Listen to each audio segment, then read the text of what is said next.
Hello everyone and welcome to the channel. You are live with Endeavor Gaming, and today we are going to be taking a look at some of the ships out of the new Muds bundle.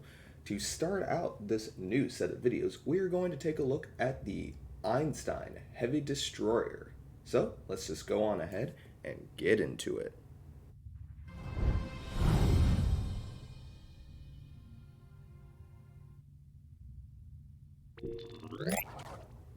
So, like I said, we're going to take a look at the one nacelle wonder, the Kelvin Heavy Destroyer. So, like all of the heavy destroyers, we have a pretty solid weapons layout. We have 5 fore weapons, 2 aft weapons, and an experimental weapon slot. So, let's take a look at the build here. In front, we have the Dark Matter Quantum Torpedo Launcher, the Phaser Quad Cannons, the Wide Arc Phase Cannons out of the Lobby Store, the Terran Task Force Dual Heavy Cannons out of Reputation, and the Prolonged Engagement Heavy Cannons. For our deflector, we're using our normal Elite Fleet Intervention Protomatter Deflector Array for those nice crits. We are using the Prevailing Innervated Impulse Engines to give us that extra boost of speed when activating firing modes. The Warp Core is the Revolutionary Warp Core. And for our shields, we're using the Revolutionary Covariant Shield. In the rear, we're using 2 turrets, the Heavy Bimolecular Phaser Turret and the Sensor-Linked Phaser Turret. For the experimental weapon, we're using the one that comes off of the ship, the Point Defense Matrix. This is a fun one. I definitely enjoy how it'll always attack whoever you're targeting. Plus, in the other 3 firing arcs that maybe they're not in, it'll target whoever has the lowest health. It is very fun. For our universal console slot, since we have this thing upgraded to T6X, we have a vulnerability locator. For our engineering consoles, we have the tachyokinetic converter, the assimilated module, the 0-point energy conduit, and the hydrodynamics compensator. For our science consoles, we are using the binaural infusion circuits and domino. And lastly, for our tactical consoles, we're using the deconstructive resonance emitter, an energetic protomatter matrix infuser, dynamic power redistributor module, weapon sensor enhancer, and finally Lorca's custom fire controls. Moving right along to our traits, we're running entwined tactical matrices. And this is wrong. We're going to go ahead and change this back because apparently these are all of the traits from my science build. So come on traits, come on back. Here we go. For our traits, we've got Withering Barrage, entwined tactical matrices, critical systems, emergency weapon cycle, redirecting arrays, and promise of ferocity. Lastly, for our DOFs, we've got a projectile weapon officer, an energy weapons officer, another projectile weapons officer, yet another energy weapon officer, and finally another projectile weapons officer. For this last phase, we have a nurse to help us with hull regeneration just a little bit. And I'll be honest, this ship looks absolutely great. For a quick visual rundown, this ship is normally white, and I am not using the Section 31 Vanity Shield on this. If you buy the bundle and you get the Vengeance as well, or you just already have the Vengeance from the Lobby store, you unlock 2 skins labeled as Dreadnought 1 and 2. And they basically give all of the other Kelvin Federation ships this sort of black skin that is very, very akin to a Section 31 Vanity Shield. I will do a side-by-side here and show you what that looks like. So this is the Dreadnought skin. And here's the ship with the Section 31 Vanity Shield. Honestly, I kind of prefer just using the skin over this one. And this is one of the few cases where I actually prefer that. So, let's not waste any more time and bring this thing into battle and see how it does. We're going to start with Wanted, our normal testing ground for seeing how much damage this thing can do. And then we'll give it a quick test in Survivability.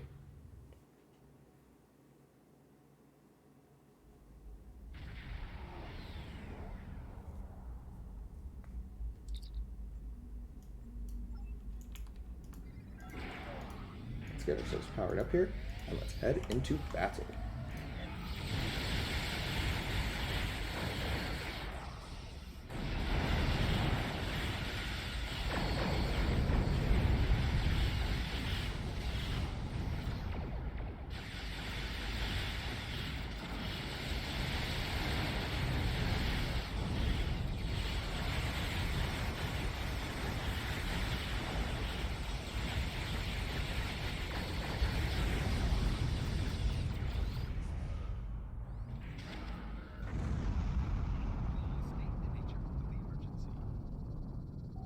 have entered an area you looks like our fight got them to notice us. Let's go over and ask if their boss might come out hiding.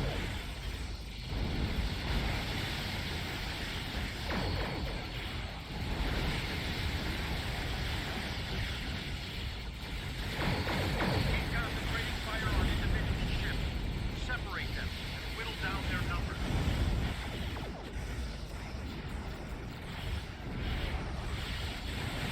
We will not go quietly.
And the Einstein-Class did pretty well during that run. I think I could have gotten through it just a little bit faster, but that's only akin to this build. I have not quite finished putting it together yet. Stay tuned for a follow-up video, by the way, when I finally finish this cannon scatter volley build. It's going to be epic. But now let's take it in and try out some more of its survivability. As you saw, we took a little bit of damage during that, but we were never in any serious risk. But let's take this thing into something a little bit harder. Let's take it into rescue and search and see how it does.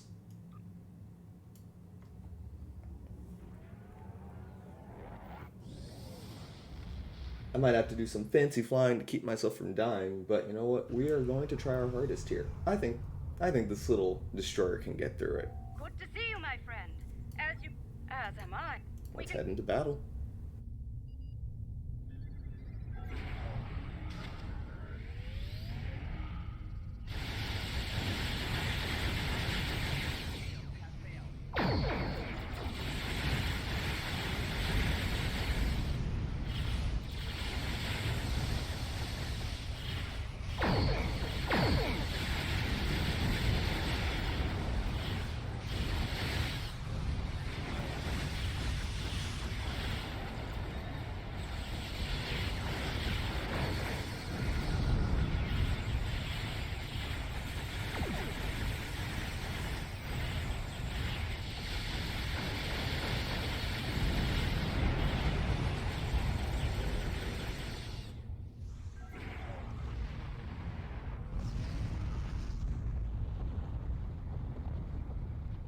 We did it. Sensors are clear. Two of our That rift's unstable. We need to hurry, or those ships won't make it. Klingon vessels are warping into your position.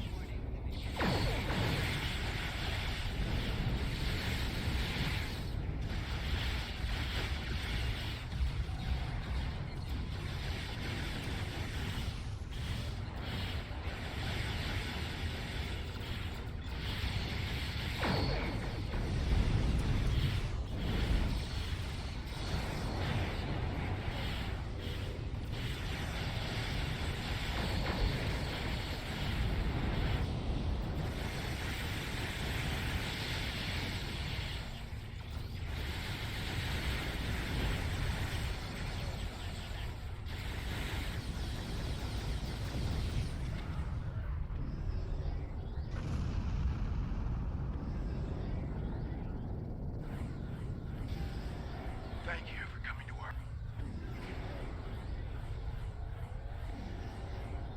Truly the blessings of...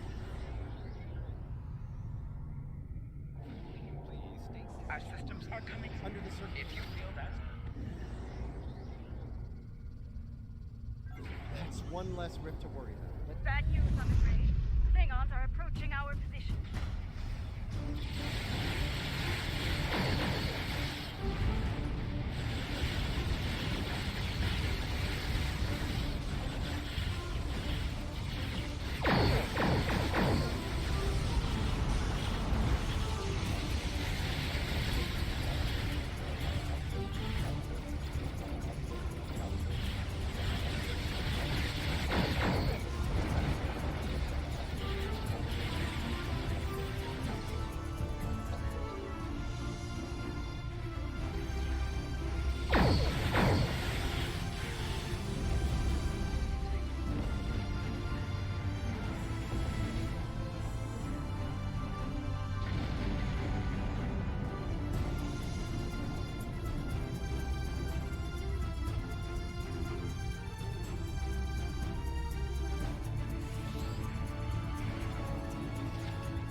So I'd say that TFO was interesting, and it sort of brings me to my main point about this ship.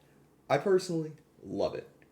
It looks great, the skins on it are great, it's fun to fly, but it suffers from something I feel a lot of heavy destroyers suffer from, and that's that they're kind of the in-between between a cruiser and an escort, but they don't really gain a whole lot of the benefits of either. You don't quite get the turn rate that an escort does, and you also don't get the survivability that a cruiser does.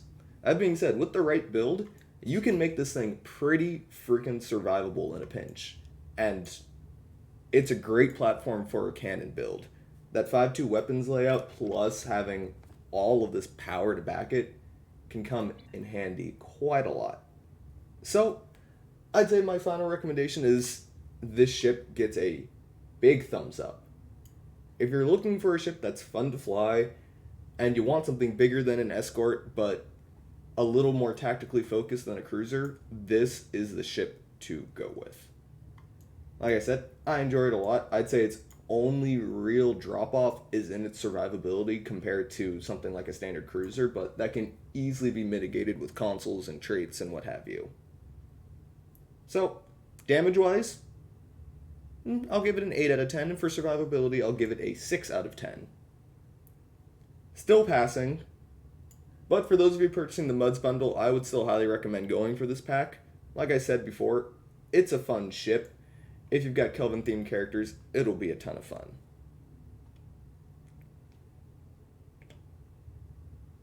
Well, that's just about all the time we have for now.